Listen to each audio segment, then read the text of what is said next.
શેરબજારમાં ઓછા રોકાણમાં વધુ નફો મળશે તેવી લોભામણી લાલચ આપી છેતરપિંડી કરનાર આરોપીને ઝડપી પાડતી અમદાવાદ સાયબર ક્રાઇમ પોલીસ।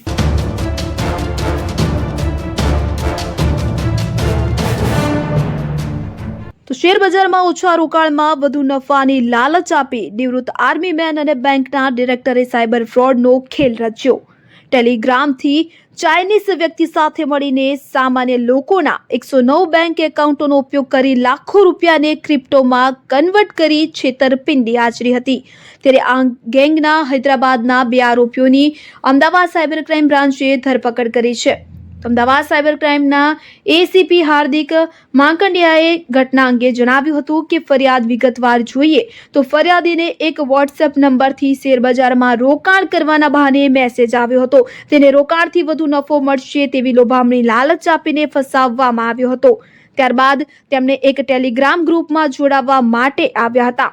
પછી ફરિયાદીને એક એપ્લિકેશન ડાઉનલોડ કરવામાં આવી હતી।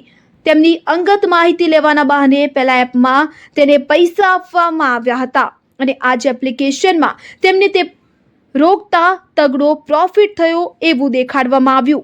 ત્યારબાદ ફરિયાદી પાસેથી અલગ અલગ એકાઉન્ટમાં 80 લાખ રૂપિયા જમા કરાવીને 7 કરોડનો પ્રોફિટ દેખાડવામાં આવ્યો હતો કે જ્યારે ફરિયાદી આ રકમ વિડ્રો કરવા જાય છે તો તે રકમ વિડ્રો થતી નથી અને આ બાબતની ફરિયાદ અમે દાખલ કરી હતી।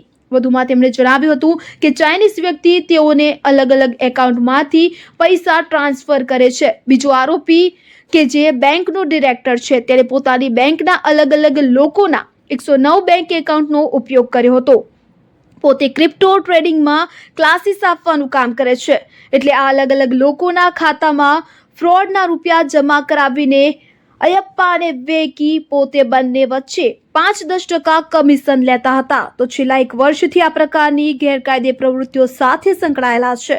વધુ તપાસમાં એમ પણ જાણવા મળ્યું છે કે આ ગઠિયાઓએ શ્રીનિવાસન પદ્માવતી કોઓપરેટિવ બેંકના 109થી પણ વધુ બેંક એકાઉન્ટનો સાયબર ફ્રોડ માટે ઉપયોગ કર્યો છે। આ તમામ એકાઉન્ટમાં સેકન્ડ લેયરમાં ફ્રોડની રકમ જમા થઈ છે।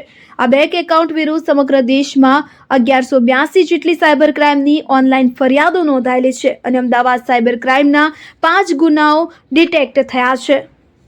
साइबर क्राइम अहमदाबाद पे एक एफआईआर हमने रजिस्टर करी थी जिसमें विक्टिम को पहले एक व्हाट्सएप के मार्फत से एक मैसेज प्राप्त हुआ था जिसमें उसको बताया गया था कि अगर आप शेयर मार्केट में इन्वेस्टमेंट करेंगे तो आपको तगड़ा प्रॉफिट होगा और उनके लिए वो एडवाइस देंगे और ऐसा बोल के उनको एक एप्लीकेशन डाउनलोड करवाई गई थी। इनिशियली विक्टिम को पैसा दिया गया था और फिर यही एप्लीकेशन में जब वो कुछ इन्वेस्ट करते थे उसमें तगड़ा प्रॉफिट दिखाया जाता था।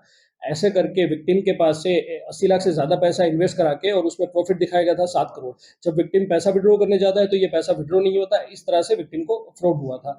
तो इस एफआईआर की इन्वेस्टिगेशन में हमें मनी ट्रेल जब फॉलो की थी तो कुछ इसमें अमाउंट है वो हैदराबाद की Srinivasa Padmavati cooperative urban bank में ट्रांसफर हुआ था और जिसके एनालिसिस में हमने 2 अक्यूज को पकड़ा है। एक है स्वामी अयप्पा नराउल्ला और एक दूसरा आरोपी है वो वेंकटेश्वर उर्फ वेंकी। जो स्वामी अयप्पा है वो रिटायर्ड आर्मी मैन है और 3 साल से क्रिप्टो करेंसी का काम कर रहा है। 1 साल पहले उनका कॉन्टेक्ट टेलीग्राम में एक चाइनीज व्यक्ति के साथ हुआ था और ये चाइनीज व्यक्ति के लिए वो अलग अलग क्रिप्टो करेंसी कन्वर्ट करने का काम कर रहा है। और जो दूसरा आदमी है वेंकटेश्वर वल्लू और उर्फ वेंकी, ये Srinivasa Padmavati cooperative urban bank में डायरेक्टर है और वो ये क्रिप्टो ट्रेडिंग का क्लासेस दे रहा है। तो उनके काफ़ी लोगों के उसके बैंक में अकाउंट खुलवा के क्रिप्टो करेंसी के नाम पे ये पैसा ये चाइनीज़ को जो क्रिप्टो करेंसी बेचते थे और ये जो फ्रॉड का पैसा वो ऐसे इनोसेंट जो लोग हैं उसके अकाउंट में जमा करवाया जाता था और ये दोनों लोग उनके लिए 5 से 10% कमीशन जितना भी टर्नओवर होता था उनका लेते थे। सर, इसमें हमारे कितने मामलों का खुलासा हुआ है? अभी तक ये ध्यान में आया है कि जो इन दोनों ने इसी पर्टिकुलर कोऑपरेटिव बैंक के 109 से ज़्यादा अकाउंट का यूज़ किया है इसी फ्रॉडुलेंट मनी को डिपॉजिट करने के लिए और उसमें national cyber crime registration portal पे अब तक 1182 कंप्लेन मिली है और हमारे अहमदाबाद साइबर क्राइम के 5 ऑफेंस है उसके में डिटेक्ट हुए और 5 में हमने उसको अरेस्ट किया है। सर, इनका किसी और विदेशी गैंग से ताल्लुक सामने आया? जैसे मैंने पहले बताया कि ये पूरे जो शेयर मार्केट इन्वेस्टमेंट स्कैम हो रहा है ये पूरा कंबोडिया से और वियतनाम लाओस जैसी कंट्री से हो रहा है। हमारे केस में जो हमें आईपी मिले वो कंबोडिया के हैं और जो स्वामी अयप्पा है वो टेलीग्राम में जिस व्यक्ति से कांटेक्ट में था वो एक चाइनीज व्यक्ति थी जिसके लिए वो क्रिप्टो करेंसी कन्वर्ट करने का काम कर रहा था। જે રીતે ડિજિટલ અરેસ્ટ બાદ જે શેર માર્કેટમાં સારું નફો આપવાની વાત કરીને અને જે રીતે ગેંગ કમોડિયાની સક્રિય છે, કેટલા આરોપીઓ પકડાયા છે, આરોપીનું બેકગ્રાઉન્ડ શું છે અને કેટલા સમયથી કેટલા લોકોને આ લોકો અત્યાર સુધીમાં ભોગ બનાવી ચૂક્યા છે? अगर फरियादની વિગત જોઈએ તો સાયબર ક્રાઇમ અમદાવાદ ખાતે એક ફરિયાદ દાખલ કરવામાં આવી હતી, જેમાં વિક્ટીમને પહેલા એક વોટ્સએપ નંબરથી શેર માર્કેટમાં ઇન્વેસ્ટમેન્ટ કરવાના બહાને ઘણો તગડો નફો મળશે એવી લોભામણી એક જાહેરાત મળી અને ત્યારબાદ એમને એક ટેલિગ્રામ ગ્રુપમાં ઇન્ટ્રોડ્યુસ કરવામાં આવ્યા હતા અને પછી ફરિયાદીને એક એપ્લિકેશન ડાઉનલોડ કરવામાં આવી હતી, જેમાં આઈપીઓ લેવાના બહાને ઇનિશિયલી એમને પૈસા આપવામાં આવ્યા હતા અને આ જ એપ્લિકેશનમાં એમને તગડો પ્રોફિટ દેખાડતા હતા.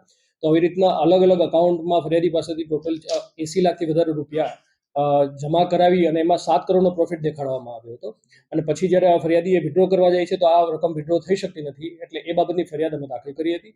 એમાં આગળ મની ટ્રેલની તપાસ કરતા શ્રીનિવાસા પદ્માવતી કોઓપરેટિવ બેંકના અકાઉન્ટો મળતા હતા કે જેમાં સેકન્ડ લેયરમાં પૈસા ગયા હતા અને એ અનુસંધાને અમે 2 આરોપીની ધરપકડ કરી છે, જેમાં પ્રથમ આરોપી છે સ્વામી અયપ્પા નરાઉલ્લા અને બીજા એક આરોપી છે વેંકટેશ્વર ઉર્ફે વેંકી.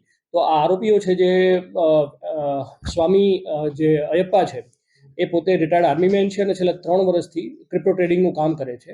1 વર્ષ પહેલા એમનો સંપર્ક એક ચાઇનીઝ વ્યક્તિ જોડે ટેલિગ્રામમાં થયેલો હતો અને એમના માટે એ ક્રિપ્ટો કરન્સીમાં પૈસા કન્વર્ટ કરી આપવાનું કામ કરતા હતા. ચાઇનીઝ વ્યક્તિ એમને અલગ અલગ અકાઉન્ટમાંથી પૈસા ટ્રાન્સફર કરે છે અને જે બીજા આરોપી છે જે વેંકટેશ્વરલ્લુ ઉર્ફે વેંકી એ પોતે શ્રીનિવાસા પદ્માવતી કોઓપરેટિવ અર્બન બેંક છે એમના ડિરેક્ટર છે.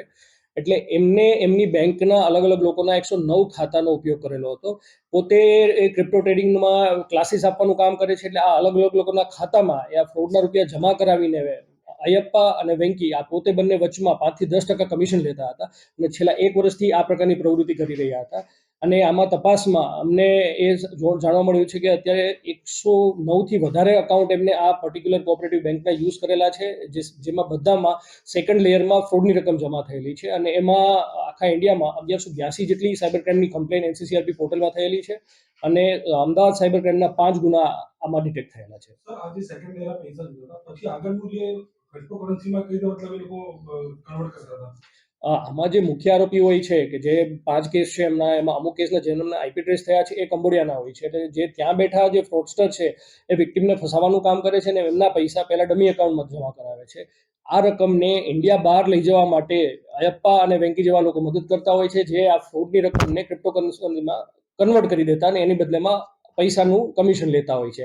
એટલે એ ફર્સ્ટ લેયરમાંથી આ જે પર્ટિક્યુલર બેંક છે કોઓપરેટિવ બેંક એમના અકાઉન્ટમાં પૈસા આવતા હતા, એ બધા ફ્રોડના પૈસા હતા. એમના બદલામાં ક્રિપ્ટોકરન્સી કન્વર્ટ કરીને દેશની બહાર મોકલી આપવામાં આવતી છે.